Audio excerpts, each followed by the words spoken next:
Нью-Йорк сиял в огнях вечернего Манхэттена. В зале отеля «Гранд Меридиан» собрались десятки именитых гостей. Здесь проходила свадьба Ричарда Колдуэла, влиятельного бизнесмена, известного своими амбициями и любовью к показной роскоши. Его невестой стала Лили Паркер, молодая модель, привлекающая внимание всех светских хроник. Но за ослепительной церемонией скрывался иной замысел. Ричард мечтал не столько о браке, сколько о мстительном спектакле. Он намеревался унизить Эмили Браун, женщину, которую когда-то любил, но предал. 2 года назад он бросил ее, когда узнал, что она ждет тройню.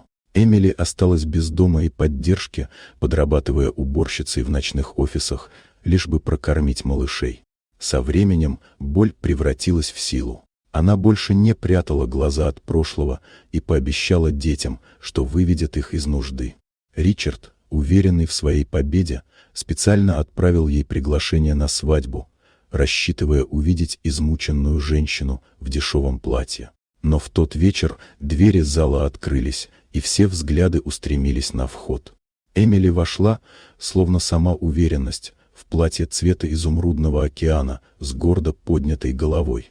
Рядом с ней шел Никлас Грей, влиятельный инвестор, человек с безупречной репутацией и загадочным прошлым. Следом 3 детей Эмили, ее маленькие свидетели стойкости и любви. Музыка стихла.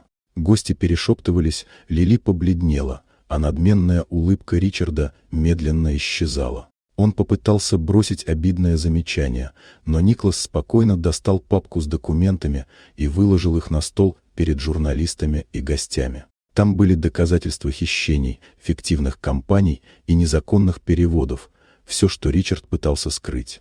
Шум поднялся мгновенно. Камеры вспыхнули, гости отступили, а невеста сорвала кольцо и ушла, не взглянув на жениха. Спустя несколько минут в зал вошли полицейские, и Ричарда увели под аплодисменты толпы. Эмили стояла неподвижно, чувствуя, как исчезает груз прошлого. Она больше не была жертвой. В тот вечер она поняла, именно потеряв все, она обрела себя. Никлас подошел, обнял ее детей и сказал, что никогда не оставит их. Позже, уже среди оваций и слез радости, он встал на одно колено и сделал предложение. Так день, задуманный как триумф тщеславного мужчины, превратился в начало новой жизни, в день возрождения Эмили Браун.